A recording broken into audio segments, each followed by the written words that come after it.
காட்டியவன் தான் என்னுடைய இறைவன்.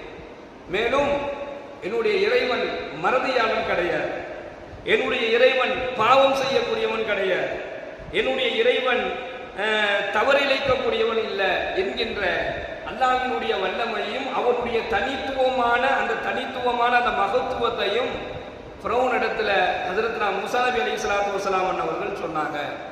கண்ணியமிக்க சகோதரர்களே, அல்லாஹ்வினுடைய வல்லமையை புரிந்தவர்களாக நாம் இருந்தால் மேலும் மேலும் அல்லாஹ்வினுடைய கட்டளைகளை நிறைவேற்றக்கூடிய விஷயத்துல நம்முடைய ஈமான் உறுதியாகும். எப்போ நம்முடைய இறை நம்பிக்கை உறுதியாக ஆக்கப்படும் அப்படின்னு சொன்னா, உறுதியாகும் அப்படின்னு சொன்னா, அல்லாஹ்வினுடைய வல்லமையை ஒவ்வொரு நாளும் சிந்திக்கக்கூடியவர்களாக நாம் இருக்கணும்.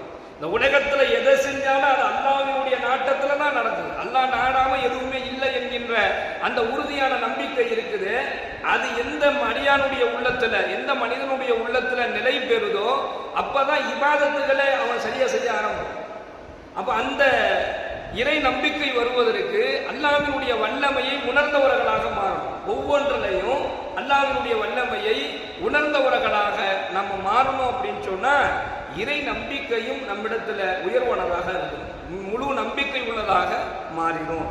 இப்ப அல்லாஹ்வினுடைய வல்லமைகள்லாம் எப்படி இருக்கும்னு சொன்னா, எப்படி அல்லாஹ் கொடுப்பதில் வல்லமை மிக்கவனோ, தன்னுடைய அடியார்களுக்கு அள்ளி வழங்குவதில் அல்லாஹ் எப்படி வல்லமையானவனோ, தன்னுடைய அடியார்கள் பாவம் செய்த தன்னுடைய அடியான் தன்னிடத்துல யா அல்லாஹ் நான் பாவம் செஞ்சிட்டேன் என்னை மன்னித்து விடு என்பதாக அவன் மன்னிப்பு கேட்கும் போது அவனுக்கு மன்னிப்பை வழங்குவதில் அல்லாஹ் எப்படி வல்லமை மிக்கவனோ, ஒரு அடியான் அல்லாஹ்விடத்துல அவனுடைய தேவையை கேட்கும் பொழுது அந்த தேவையை கொடுப்பதில் அல்லாஹ் எப்படி வல்லமை மிக்கவனோ, அல்லாஹ் கருணை காட்டுவதில் எப்படி வல்லமை மிக்கவனோ, அதே போன்று எல்லாம் வல்ல இறைவன் தன்னுடைய அடியார்கள் மனிதர்கள் செய்த பாவத்தை விசாரிப்பதிலும் அல்லாஹ் மிகவும் உறுதியானவனாக இருக்கிறான்.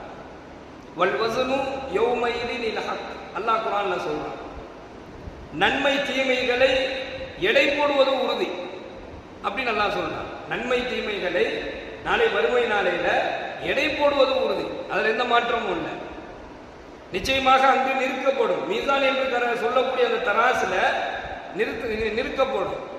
யாருடைய நன்மைகள் என்ன அளவுகோல், யாருடைய பாவம் என்ன அளவுகோல் என்பது நிச்சயமாக அங்கு நிற்கப்படும். வல் மஸ்னு யௌமைதினில் ஹக்குன்ட்டான், அது உண்மையாக அது உறுதி செய்யப்பட்டது. அப்ப யாருடைய பாவத்தினுடைய நிலைகள் என்ன, நன்மைகளுடைய நிலைகள் என்ன என்பதை நிச்சயமாக அங்கு எடை போடுவது உறுதி. ஃபமன் சகுலத்து மவாஸீனுஹு ஃபஉலாயிக ஹுமுல் முஃப்லிஹூன், யாருடைய நன்மைகள்